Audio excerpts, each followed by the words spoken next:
Hello, हाँ जी। Good morning everyone. Good morning, Ram Ram, जय हिंद, नमस्ते, सत श्री अकाल सभी को भाई। गुड मॉर्निंग भाई, कैसे हैं आप सभी? उम्मीद करते हैं बहुत अच्छे होंगे। जय हिंद भाई सभी को। तो एक बार वॉइस वीडियो आप में से बता देना, चेक करके वॉइस और वीडियो दोनों चीज़ें ओके हैं क्या? लेट मी ऑल्सो चेक, मैं भी चेक कर लेता हूँ। आप में से को लाइव है तो आप में से बता दें। मेरी तरफ से ओके है भाई, बिल्कुल कोई दिक्कत नहीं है। आपकी तरफ एक बार अगर कोई आप में से लाइव है तो चेक करके बता देना। Is everything okay? सब कुछ ठीक ठाक है। हम पढ़ रहे हैं कंप्यूटर की हिस्ट्री। हम क्या पढ़ रहे हैं? कंप्यूटर की हिस्ट्री पढ़ रहे हैं। और हिस्ट्री के अंदर हम जनरेशन पढ़ रहे हैं, और जनरेशन के अंदर हम तीसरी जनरेशन पढ़ रहे हैं, और तीसरी जनरेशन के अंदर हम भाषा पढ़ रहे हैं। ऐसा ही है ना? तीसरी जनरेशन के अंदर हम क्या पढ़ रहे हैं? भाषा पढ़ रहे हैं मेरे भाई, ठीक है ना? तो चलिए भाषा को आगे बढ़ाते हैं भाई।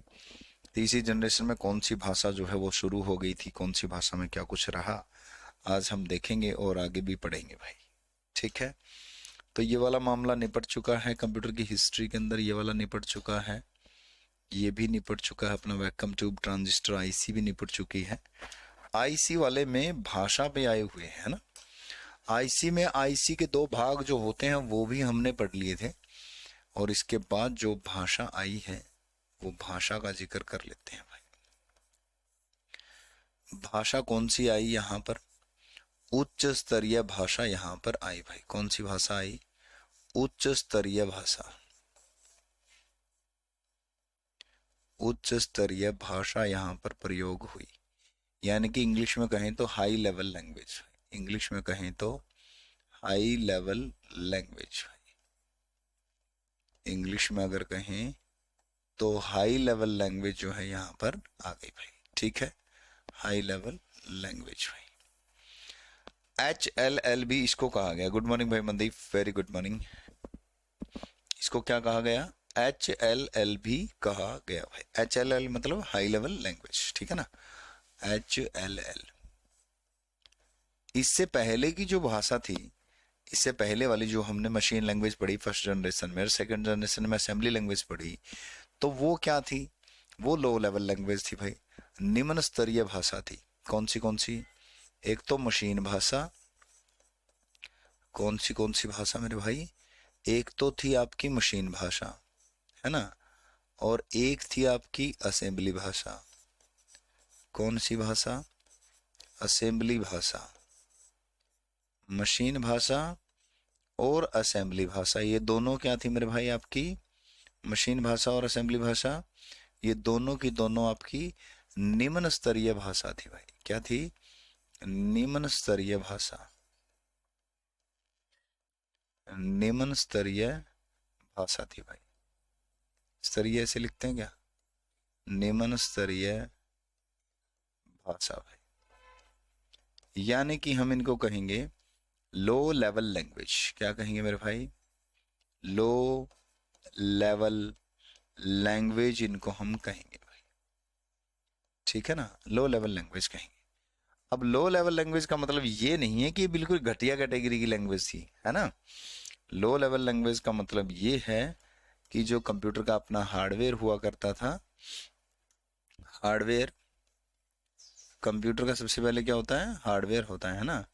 हार्डवेयर ही तो चलता है। हार्डवेयर के बिल्कुल ऊपर काम करने वाली भाषा जो थी, ये आपकी आज भी है, ये मशीन लैंग्वेज और असेंबली लैंग्वेज।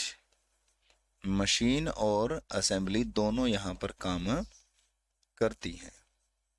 ठीक है ना? निम्न स्तर पर काम करती हैं, यानी कि सबसे छोटे स्तर पर। इसके ऊपर जाकर के कौन सी लैंग्वेज काम करती है? यहां पर हाई लेवल लैंग्वेज काम करती है। यहां पर HLL काम करती है, और HLL पर यूजर काम करता है। HLL पर कौन कौन काम करता है? यूजर काम करता है भाई। ठीक है ना? इसलिए ये निम्न स्तर की है, हार्डवेयर के नजदीक की लैंग्वेज है। ऐसा नहीं है कि ये घटिया प्रकार की थी, है ना?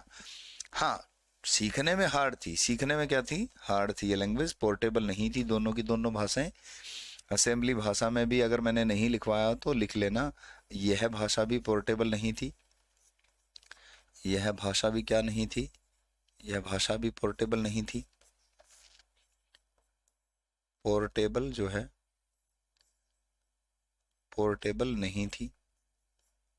कौन सी भाषा? असेंबली भी पोर्टेबल नहीं थी और असेंबली लैंग्वेज भी मशीन पर निर्भर भाषा थी। लेकिन HLL जो भाषा आई, HLL भाषा मशीन पर निर्भर भाषा नहीं है, मशीन पर निर्भर भाषा नहीं है, मशीन पर निर्भर नहीं है भाई। इसको मशीन पर निर्भर होने की कोई ज़रूरत नहीं है, इसको मशीन पर निर्भर होने की कोई ज़रूरत नहीं है भाई, ठीक है ना। हार्डवेयर के ऊपर कैसे? हार्डवेयर जो होता है, जैसे मान लीजिए पंखा है कोई भी, बिल्कुल हार्डवेयर के सबसे ऊपर जो सॉफ्टवेयर है वो लैंग्वेज का, वो मशीन लैंग्वेज और असेंबली लैंग्वेज, यानी कि डायरेक्ट काम करती थी। डायरेक्ट काम ले सकते थे हम हार्डवेयर से, 0101 करके जोड़ घटा कर सकते थे। हार्डवेयर ही करेगा जोड़ घटा, तो हार्डवेयर ही करेगा जोड़ घटा, तो मतलब सर्किट ही करेंगे, इधर से उधर उधर से इधर, तो इस प्रकार से। लेकिन हाई लेवल लैंग्वेज जो हम लिखेंगे अभी, उसको मशीन में कन्वर्ट होना पड़ेगा और मशीन से फिर जो है हार्डवेयर चलेगा, ठीक है ना। 72 हो गए, इसलिए ये हाई लेवल लैंग्वेज मशीन पर निर्भर है और पोर्टेबल भी है भाई। HLL भाषा जो है पोर्टेबल भी है भाई। क्या है मेरे भाई? ये पोर्टेबल भाषा भी है भाई।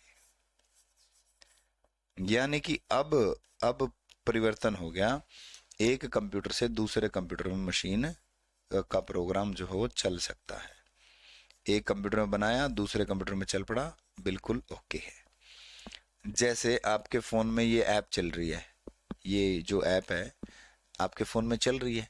अब आपके फ़ोन में तो ये ऐप नहीं बनी है ना, आपके फ़ोन में यूट्यूब चल रहा है, यूट्यूब आपके फ़ोन में नहीं बना, वो बना तो किसी अदर कंप्यूटर के अंदर है, लेकिन चल आप वाले में रहा है। तो वो हाई लेवल लैंग्वेज में बनाया गया, इसीलिए वो कंपेटेबल है एक सिस्टम को छोड़ करके दूसरे सिस्टम में चलने में, और इसीलिए उसको क्या कहते हैं? पोर्टेबल भाषा कहते हैं। वो भाषा जो ऐसा काम कर दे कि वो सॉफ्टवेयर किसी दूसरे सेलफोन में भी चल पड़े, किसी दूसरी मशीन में भी चल पड़े, वो जो होता है आपका क्या होता है फिर? पोर्टेबल होता है, पोर्टेबल लैंग्वेज होती है भाई। क्लियर? सर ये मशीन पर निर्भर कैसे होती है? मशीन पर निर्भर वो पहली वाली बताया था, यही चीज। इन दोनों भाषाओं में, इन दोनों भाषाओं में इस मशीन से लेकर के इस मशीन में नहीं चला सकते, इस भाषा को चला सकते हो, तो ये मशीन पर निर्भर हुई, यानी कि पोर्टेबल नहीं थी। वो क्या थी? ये दोनों की दोनों पोर्टेबल नहीं थी। पोर्टेबल का मतलब है मशीन पर ही निर्भर थी, जिस मशीन के लिए प्रोग्राम बनाया है उसी मशीन में चलेगा, दूसरी मशीन में नहीं चलेगा। यानी कि अब आपका मोबाइल में फेसबुक चल रहा है, फेसबुक आपके मोबाइल के लिए नहीं बनाया। अगर आपके लिए, आपके मोबाइल के लिए बनाया हो तो फिर आपके ही मोबाइल में चलेगा, किसी अदर मोबाइल में नहीं चलेगा। तो वो होता है नॉट पोर्टेबल। अगर ऐसा है तो वो होता है क्या बोलते हैं उसको? Machine dependent. मशीन डिपेंडेंट यानी कि मशीन पर निर्भर, यानी कि उसी मशीन में चलेगा, दूसरी मशीन में नहीं चलेगा। अब ऐसा तो है नहीं, अब तो सारे सॉफ्टवेयर जो है वो क्या है? पोर्टेबल है। सारे सॉफ्टवेयर क्या है? पोर्टेबल है। और जितनी भी मशीन, जितनी भी लैंग्वेज काम करती हैं वो सब क्या है? अब मशीन इंडिपेंडेंट है। मशीन इंडिपेंडेंट है। इंडिपेंडेंट मतलब स्वतंत्र है, मशीन पर निर्भर नहीं है। भाई इसी मशीन के लिए आपको काम करना पड़ेगा ऐसा जरूरी नहीं है, ठीक है ना। क्लियर? तो अभी इस भाषा के लिए भी हमें क्या लेकर आने पड़े? ट्रांसलेटर लेकर आने पड़े। ट्रांसलेटर लेकर आने पड़े ना, ट्रांसलेटर आए भाई, ट्रांसलेटर की आवश्यकता पड़ी, ट्रांसलेटर की जरूरत पड़ी। जरूरत पड़ी तो दो व्यक्तियों को बुलाया गया। ट्रांसलेटर की जब जरूरत पड़ी तो वो दो व्यक्ति कौन से हैं भाई? ट्रांसलेटर की जरूरत पड़ी तो दो व्यक्ति आए सामने, एक का नाम था कंपाइलर और एक का नाम था मेरे भाई इंटरप्रेटर। क्या नाम था? इंटरप्रेटर। एक का नाम था कंपाइलर और एक का नाम था इंटरप्रेटर। दो व्यक्ति सामने आए जब जरूरत पड़ी किस चीज की? ट्रांसलेटर की, ठीक है ना। तो दोनों व्यक्ति क्या काम करते हैं ये हम अच्छे से समझेंगे, क्योंकि इनके क्वेश्चन जो हैं बहुत ही बेहतरीन तरीके से क्वेश्चन पूछे जाते हैं, ठीक है ना। इनके सारे क्वेश्चन मैं अभी क्लियर कर दूंगा, ठीक है ना। यानी कि वैसे तो इनको बाद में पढ़ते हैं, लेकिन अपन जनरेशन में ही इनको पढ़ रहे हैं, है ना। हम जनरेशन में ही इनको पढ़ रहे हैं, और जनरेशन में ही मैं इनके क्वेश्चन जो है आपके क्लियर कर ही देता हूँ।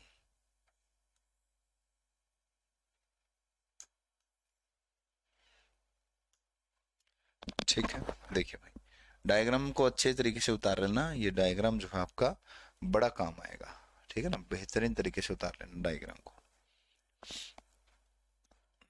इधर है हाई लेवल लैंग्वेज, उच्च स्तरीय भाषा इस साइड है भाई। उच्च स्तरीय भाषा जो है, उच्च स्तरीय भाषा इस साइड है भाई। उच्च स्तरीय भाषा यानी कि HLL। और उच्च स्तरीय भाषा यानी कि इस साइड लिखे गए प्रोग्राम को सोर्स कोड कहा जाता है। सोर्स कोड भाई, सोर्स कोड भी इस साइड क्या होगा, सोर्स कोड होगा, ठीक है। यहां होगी मशीन भाषा, यहां क्या होगी मेरे भाई, मशीन भाषा होगी यहां पर, है ना। यहां पर होगी मशीन भाषा। इसे बाइनरी भाषा भी कह दिया जाता है ना। हमने देखा था ना, बाइनरी भाषा भी कह दो, कोई दिक्कत नहीं है। इसे जो है आप न्यूमेरिकल लैंग्वेज भी कह सकते हो, न्यूमेरिक भाषा भी कह सकते हो, नंबरों वाली भाषा, 0101 वाली। इस साइड जो आपका ये कंपाइलर कन्वर्ट करेगा, इसे हम ऑब्जेक्ट कोड भी कह देते हैं, ऑब्जेक्ट कोड। यहां पर जो भी चीज आएगी निकल करके, उसको हम एग्जीक्यूटेबल कोड भी कहेंगे भाई, एग्जीक्यूटेबल कोड भी कहेंगे भाई, ठीक है ना। उस साइड में मतलब इतने नाम हम रख सकते हैं, उस साइड वाले। तो बीच में दो भाई साहब बैठे हैं, एक का नाम है कंपाइलर और एक का नाम है इंटरप्रेटर। क्या नाम है, इंटरप्रेटर, ठीक है। ये दोनों भाई साहब क्या काम करेंगे, इधर से हाई लेवल लैंग्वेज से प्रोग्राम लेंगे और उस प्रोग्राम को कन्वर्ट करके मशीन भाषा में, मशीन भाषाओं को देंगे, यानी कि उसको मशीन भाषा में कन्वर्ट करेंगे। ये भी इधर से प्रोग्राम लेगा और इस प्रोग्राम को मशीन भाषा में कन्वर्ट करेगा भाई, ठीक है ना। फर्क क्या है जी दोनों में, ये दोनों तो ठीक ही एक ही काम कर रहे हैं। ये भी इधर से सोर्स कोड लेकर के मशीन भाषा में बदल रहा है, ये भी इधर से सोर्स कोड लेके हाई लेवल लैंग्वेज का मशीन भाषा में बदल रहा है। दोनों में क्या फर्क है, देखो मेरे भाई, ये जो होता है कंपाइलर, कंपाइलर जो होता है पूरे प्रोग्राम को एक बार में ही कन्वर्ट करता है, पूरे प्रोग्राम को, पूरे प्रोग्राम को एक बार में ही कन्वर्ट कर देता है भाई।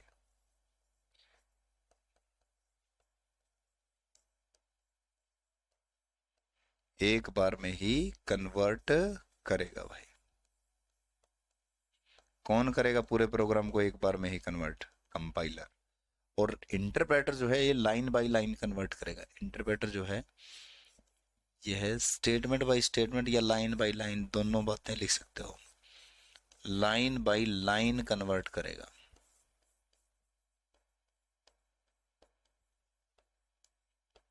स्टेटमेंट बाय स्टेटमेंट कह सकते हो, लाइन बाय लाइन कह सकते हो, ठीक है ना।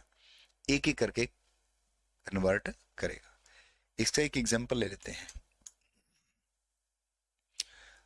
जैसे अपने मोदी जी जो हैं वो चाइना चले जाते हैं, चाइना, ठीक है ना, चीन देश में चले गए। अब मोदी जी चीन में तो चले गए, मोदी जी को चाइनीज लैंग्वेज तो आती ही नहीं। सामने जो ऑडियंस बैठी है वो चाइनीज है सारी की सारी, है ना। वो क्या है, चाइनीज है भाई सारी की सारी ऑडियंस।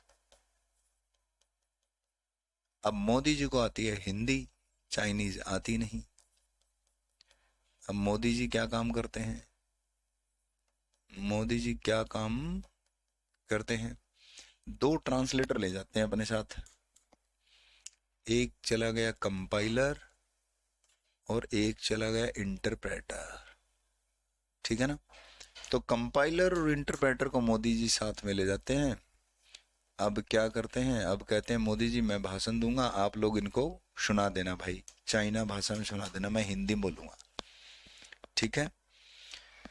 तो ये बोले ठीक है जी, आप हिंदी में बोलो, हम चाइनीज में कन्वर्ट कर देते हैं। लेकिन कंपाइलर कहता है कि आप पूरा भाषण मुझे सुना दो, मैं फिर पूरा भाषण पब्लिक को सुना दूंगा, पूरा भाषण एक बार में ही। तो ये तो बात सही नहीं लगी, क्योंकि पूरा भाषण मोदी जी खत्म करने के बाद स्टेज पे करेंगे क्या, निकल लेंगे वो तो, और फिर उस व्यक्ति को सुनेगा कौन, फिर पूरा भाषण उस व्यक्ति का, है ना। तो ये इंटरप्रेटर कहता है कि सर आप एक लाइन बोलो, मैं एक लाइन इनको सुनाता हूँ, फिर एक लाइन बोलना, फिर मैं एक लाइन सुनाऊंगा, फिर आप एक लाइन बोलना, फिर मैं एक लाइन सुनाऊंगा। तो ये वाली बात ठीक है, कह रहे कि एक एक करके सीख, एक एक करके बोल दो, ये बात सही है भाई। तो ये एक एक करके करता है कौन, इंटरप्रेटर भाई, ठीक है ना, क्लियर। ये कंपाइलर कोई हार्डवेयर है, कोई सॉफ्टवेयर होता है सब। अच्छा क्वेश्चन है। कंपाइलर सॉफ्टवेयर है, ये ट्रांसलेटर जो है ये क्या है, दोनों के दोनों सॉफ्टवेयर हैं, ये दोनों के दोनों क्या है, दोनों के दोनों प्रोग्राम है, यानी कि प्रोग्राम मतलब सॉफ्टवेयर, यूटिलिटी सॉफ्टवेयर है ये भाई, सॉफ्टवेयर है दोनों, ठीक है ना। ये क्या है, दोनों के दोनों सॉफ्टवेयर है भाई, कंपाइलर भी और इंटरप्रेटर भी।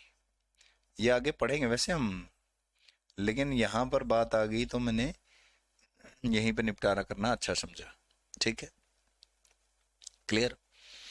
देखिए भाई, अब इसको डायग्राम को अच्छे से बना लेना, ये इसका क्वेश्चन नहीं रहना चाहिए आपका। अब क्वेश्चन क्या क्या पूछे जाते हैं वो सुनो ध्यान से। क्वेश्चन ये पूछा जाता है, उच्च स्तरीय भाषा में लिखे गए कोड को क्या कहा जाता है, सोर्स कोड। ध्यान से सुनना। क्वेश्चन ये पूछा जाता है, पूरे प्रोग्राम को एक बार में ही कन्वर्ट कौन करता है, कंपाइलर। क्वेश्चन ये पूछा जाता है, सोर्स कोड को ऑब्जेक्ट कोड में कौन बदलता है, कंपाइलर। क्वेश्चन ये पूछा जाता है, उच्च स्तरीय भाषा में लिखे गए कोड को बाइनरी भाषा में पूरे प्रोग्राम को एक बार में कौन कन्वर्ट करता है, कंपाइलर। क्वेश्चन ये पूछा जाता है, उच्च स्तरीय भाषा में लिखे गए कोड को मशीन भाषा में एक एक करके कौन कन्वर्ट करता है, इंटरप्रेटर। पूछा ये जाता है, सोर्स कोड को एग्जीक्यूटेबल कोड में एक एक लाइन करके कौन कन्वर्ट करता है, इंटरप्रेटर, ठीक है ना।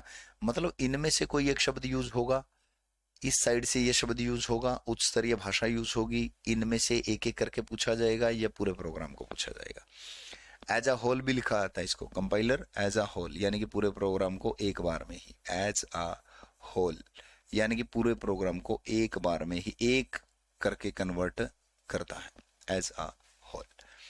तो ये क्वेश्चन पूछे जाते हैं कंपाइलर और इंटरप्रेटर के भाई, ठीक है ना। इसके बाद क्या आ गया अब आपका, भाषा के बाद एग्जाम्पल, एग्जाम्पल के बाद आपका मुख्य बिंदु आ गए भाई, क्लियर। देखो भाई यहां तक बताओ फटाफट, ओके है ना मामला।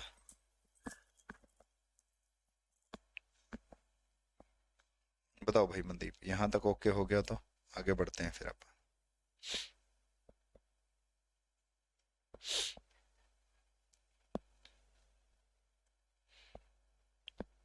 बताओ भाई यादव, अर्पित यादव, आप भी बताओ कमेंट करके, अगर ओके है तो आगे बढ़ते हैं फिर।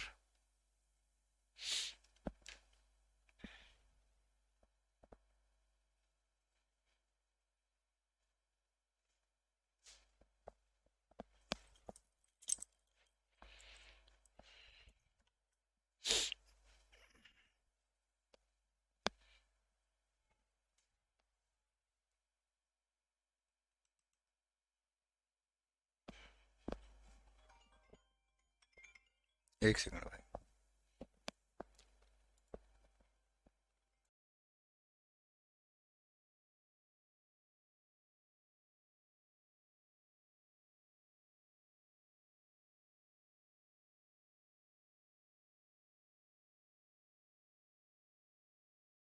हाँ जी।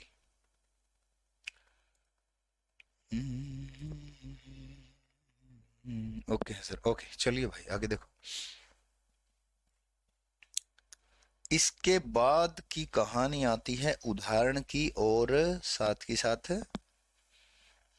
उदाहरण, और साथ के साथ क्या होता है आपका मुख्य बिंदु, उदाहरण भाई।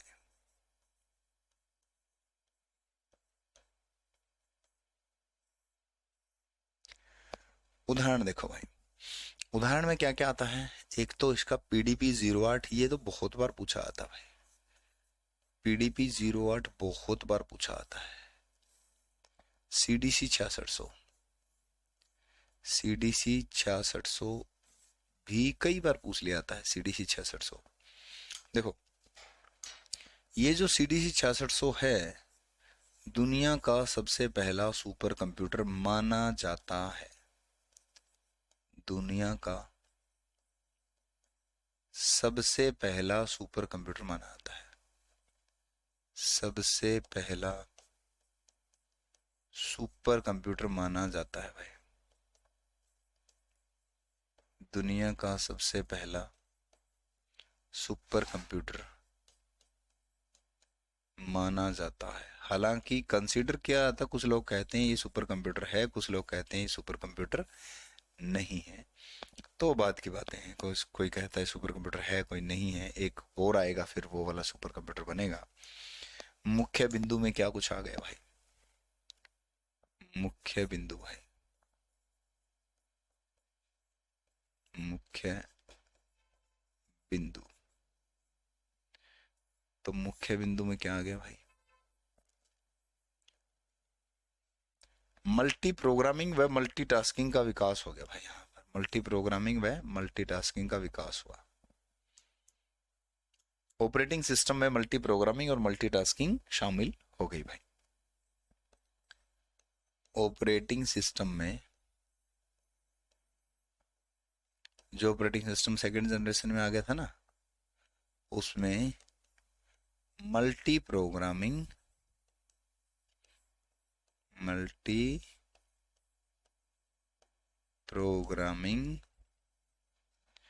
व मल्टीटास्किंग शुरू हो गया भाई। मल्टी टास्किंग शुरू हो गई भाई। ठीक है ना, मल्टी प्रोग्रामिंग और मल्टीटास्किंग क्या हो गई, शुरू हो गई भाई। मल्टी प्रोग्रामिंग मल्टीटास्किंग का एक आइडिया सा दे देता हूँ, बाकी हम ऑपरेटिंग सिस्टम पढ़ेंगे तब आ जाएगा। यानी कि एक व्यक्ति बैठ करके बहुत सारे प्रोग्राम चला सके, बहुत सारे काम कर सके। टास्क 1 काम काम, टास्क 2, टास्क 3, टास्क 4, यूट्यूब चला रखा है इधर, वाईटी इधर डाउनलोडिंग लगा रखी है, इधर डाउनलोडिंग लगा रखी है, इधर सॉन्ग चल रहे हैं, इधर चैट चल रही है।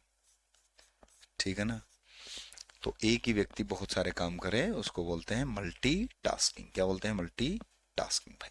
मल्टी प्रोग्रामिंग भी सेम ही कॉन्सेप्ट है, और मल्टी प्रोग्रामिंग हम ऑपरेटिंग सिस्टम के अंदर पढ़ेंगे जब हम सॉफ्टवेयर पढ़ेंगे तब भाई। ठीक है ना, समझ आ रही बात सभी को। ओके, रिपोर्ट है जी।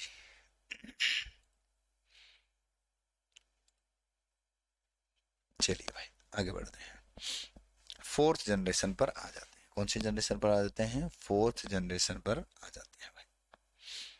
यहां तक ओके है आई थिंक। थर्ड जनरेशन के मुख्य बिंदु तक अब आ जाते हैं फोर्थ जनरेशन पे भाई। फोर्थ जनरेशन में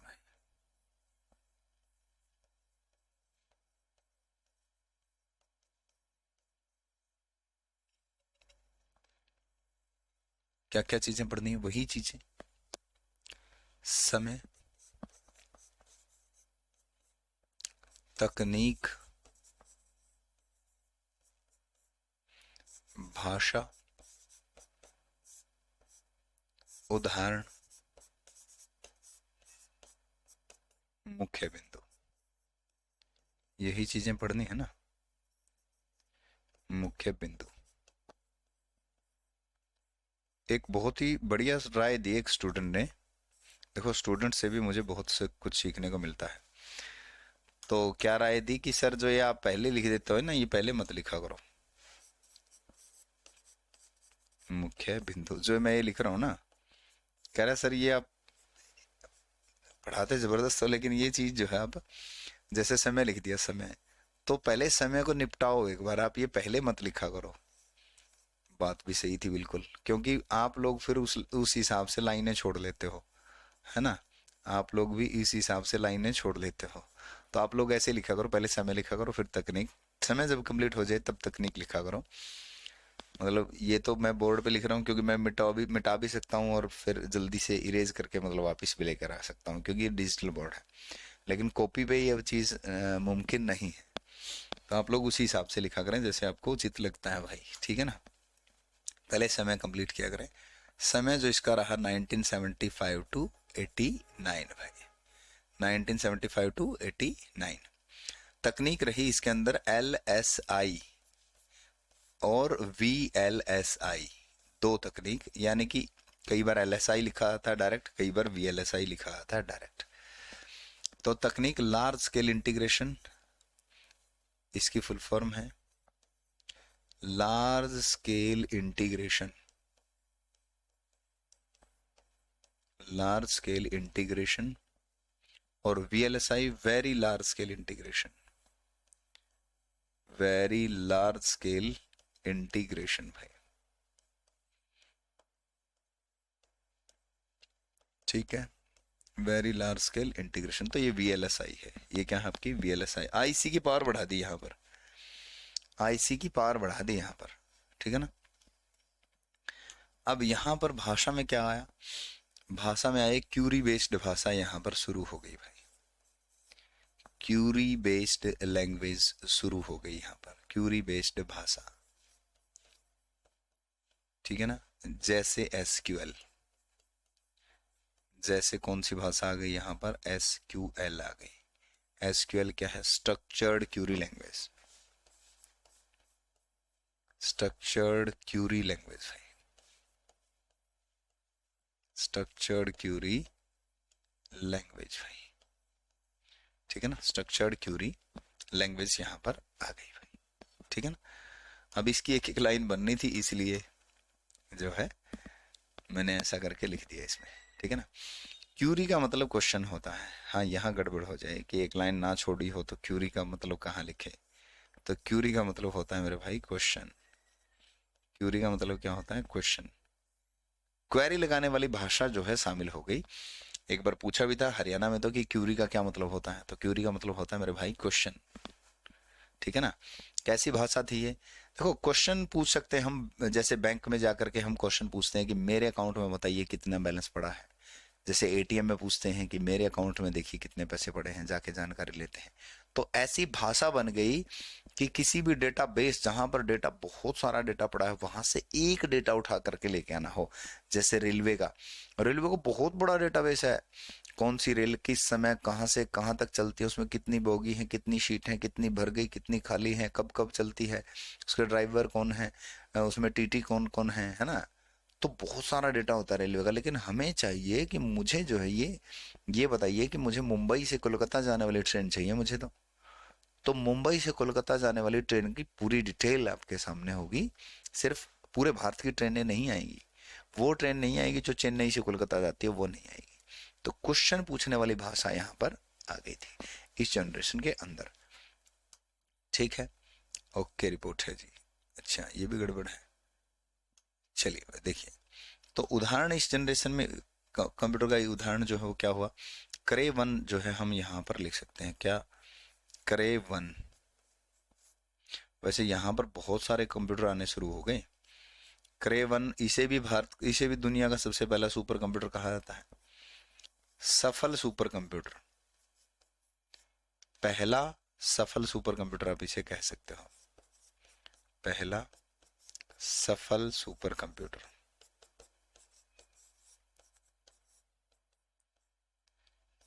पहला सफल सुपर कंप्यूटर भाई, ठीक है ना। सुपर कंप्यूटर मतलब सुपर डुपर था, ये सुपर डुपर था भाई, ठीक है ना। क्लियर। मुख्य बिंदु क्या है भाई, लैन मैन वैन का विकास हुआ यहाँ पर, लैन मैन वैन का विकास हुआ।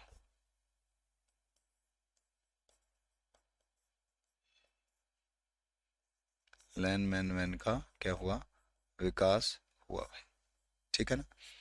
क्लियर है बात सभी को? मुख्य बिंदु के अंदर ये एक लाइन हम लिख सकते हैं। ये थी फोर्थ जनरेशन, बस ये क्या थी आपकी फोर्थ जनरेशन थी। यानी कि आपसे कहे कि नेटवर्किंग का विकास कौन सी जनरेशन में हुआ, तो ये नेटवर्किंग का विकास इस जनरेशन में हुआ। और एक बहुत ही जबरदस्त मुख्य बिंदु इसका अभी बाकी है, यानी कि यहाँ कह सकते हैं कि नेटवर्किंग का विकास, क्या कह सकते हो, नेटवर्किंग का विकास कह सकते हो आप इसको, नेटवर्किंग का विकास आप इसे कह सकते हो।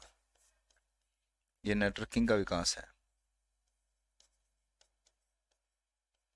ठीक है ना, ये नेटवर्किंग है। लैन मैन मैन, इनकी फुल फॉर्म मैं अभी नहीं लिखवाने वाला, वैसे तो फुल फॉर्म इनकी आती भी होगी, हर किसी को आती है लैन मैन मैन की, लेकिन ये नेटवर्किंग पढ़ेंगे तब लिखवाएंगे, जब कंप्यूटर नेटवर्क पढ़ेंगे तब हम ये चीज़ लिखेंगे भाई, ठीक है ना, क्लियर?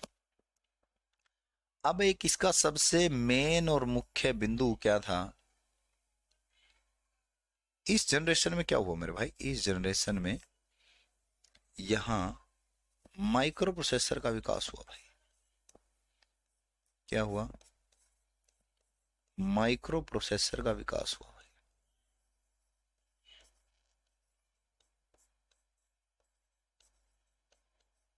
माइक्रो प्रोसेसर का क्या हुआ, विकास हुआ भाई। यहां पर क्या हुआ, माइक्रो प्रोसेसर का विकास हुआ। ये बड़ा इंपॉर्टेंट पॉइंट है, फोर्थ जनरेशन में आएगा, लेकिन ये अब इसकी थोड़ी सी अगर लिखें माइक्रो प्रोसेसर के बारे में, इसका थोड़ा हल अगर लिखें डाटा माइक्रो प्रोसेसर के बारे में, तो वो ये है कि डिजाइंड बाय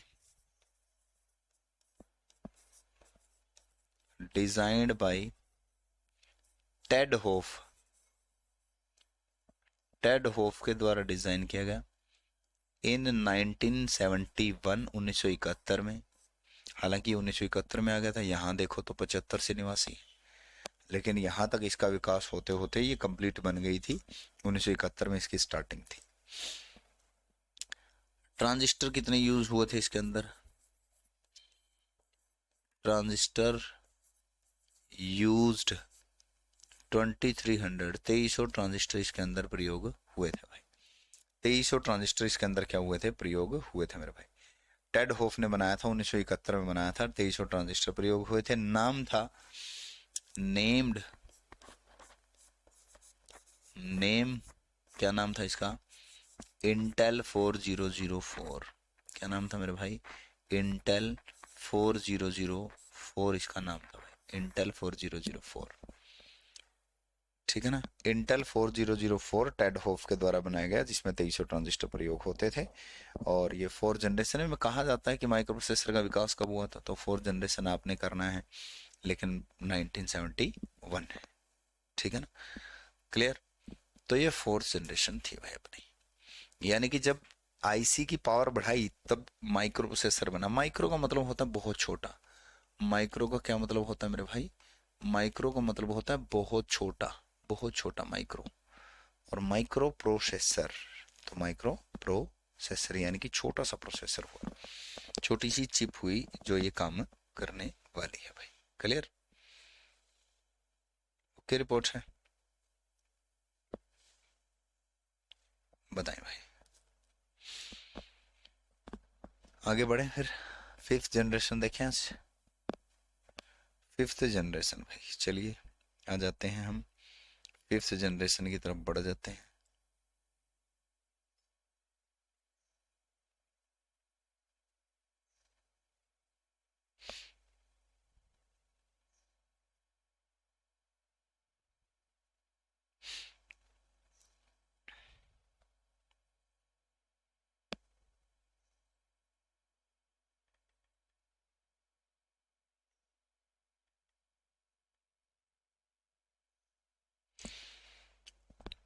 ओके है ना, मनदीप भाई बता देना, फिफ्थ जनरेशन आ जाओ।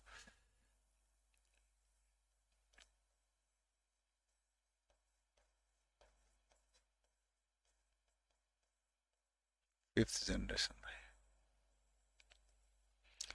क्या पढ़ेंगे फिफ्थ जनरेशन में, वही चीजें। सबसे पहले तो समय, समय है इसका 1989 to till date, till date 1989 से आज तक चल रही है भाई।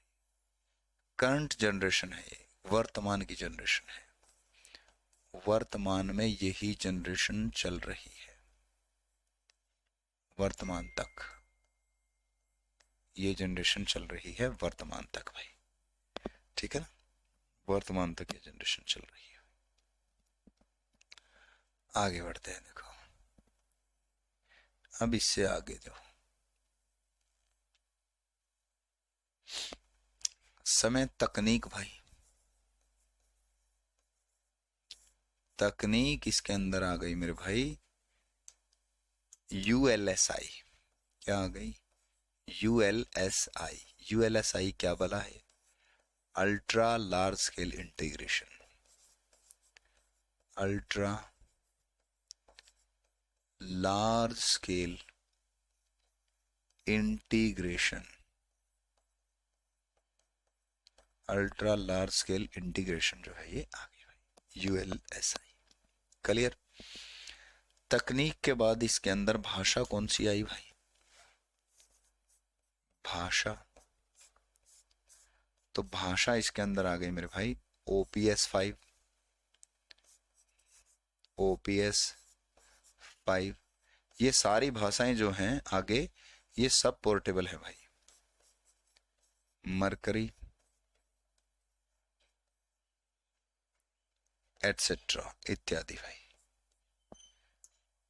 तीसरी जनरेशन के बाद सब भाषाएं इंडिपेंडेंट हैं, सब भाषाएं पोर्टेबल हैं। तीसरी जनरेशन के बाद जितनी भाषाएं हैं सब भाषाएं पोर्टेबल, सब भाषाएं क्या है? इंडिपेंडेंट भाषाएं हैं भाई। इसके बाद उदाहरण, उदाहरण है इसका मेरे भाई परम सुपर कंप्यूटर, परम सुपर कंप्यूटर है भाई। परम क्या है अपना? सुपर कंप्यूटर है मेरे भाई परम। ठीक है जी, ओके रिपोर्ट है। मुख्य बिंदु, मुख्य बिंदु, मुख्य बिंदु में क्या है भाई? मुख्य बिंदु में है कि यहां पर जो है इंटरनेट का विकास हुआ भाई,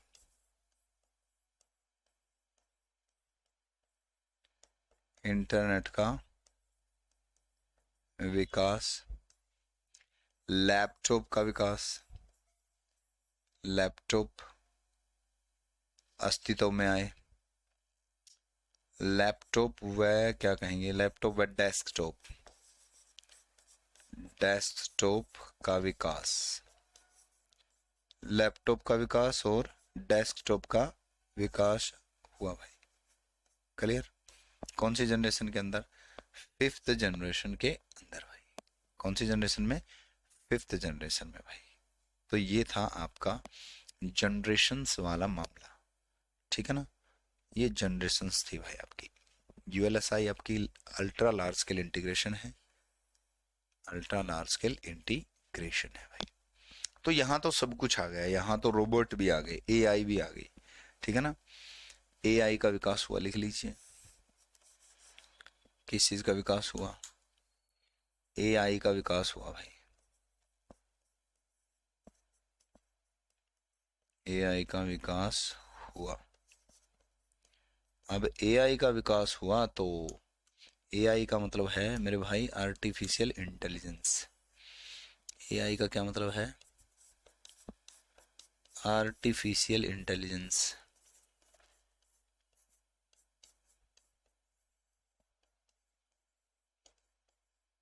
ठीक है। आर्टिफिशियल इंटेलिजेंस के पिता कौन है? फादर ऑफ आर्टिफिशियल इंटेलिजेंस, इसके पिता है भाई जॉन मैकार्थी। कौन है? जॉन मैकार्थी, मैकार्थी भी कह देते हैं इसको, मैकार्थी। हिंदी में लिखें तो जॉन मैकार्थी किसके पिता हैं? AI के पिता हैं भाई, आर्टिफिशियल इंटेलिजेंस के पिता हैं। और आर्टिफिशियल इंटेलिजेंस क्या होता है? मशीन का इंटेलिजेंट होना आर्टिफिशियल इंटेलिजेंस होता है। मशीन हो गई है अब इंटेलिजेंट, है ना। मशीन क्या हो गई है? इंटेलिजेंट हो गई। और मशीन ने इंटेलिजेंट होकर के क्या कर दिया है?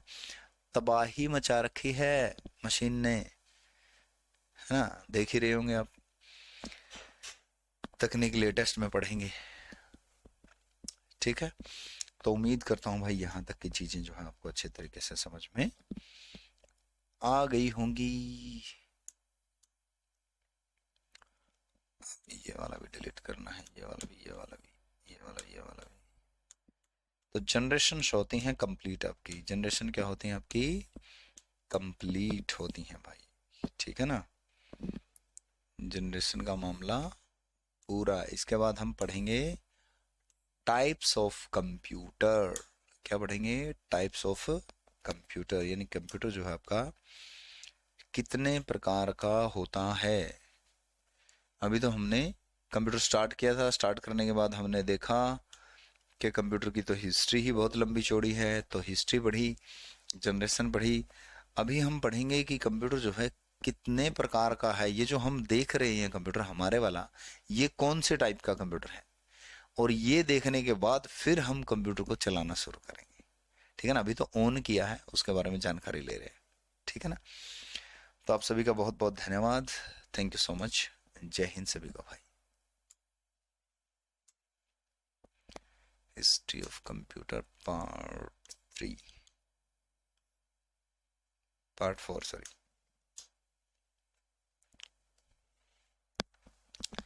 चलिए भाई, थैंक यू सो मच, जय हिंद सभी को।